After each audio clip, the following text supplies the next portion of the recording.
Yes, Mr. Chair. I will just reserve some of my questions later to give way to the other senators here. But I have only one last question, Mr. Chair, for Mrs. Diskaya. Ma'am, sinabi ho ninyo, nag-divest na po kayo. Ano ibig sabihin ng divest? What do you mean by that?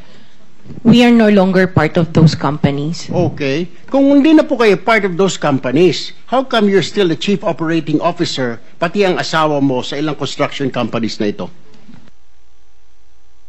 Hindi po ako COO ng mga companies po. Ma'am, you're under oath. Don't forget.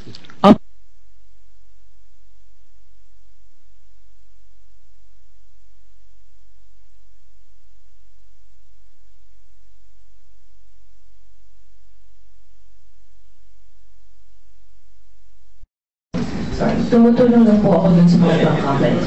So you haven't completely divested all your interests in Before we continue, let me acknowledge the presence of Senator Rapi Tulfo. Sir. So you didn't divest totally? You're still CFO according to you. Opo, pero hindi po ako nag-manage po ng mga companies. Wala na po ako. Sorry. Naintindihan po niyo yung divestment.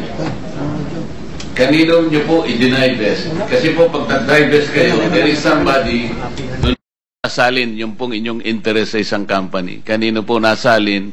Nung mag-divest kayo, sino yung taong doon nyo i-divest po ang inyong interest sa korporasyon?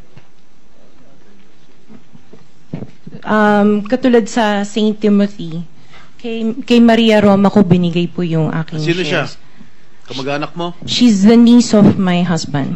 Kamag-anak mo pa rin. Di, kayo pa rin. Kayo pa rin yan. Correct?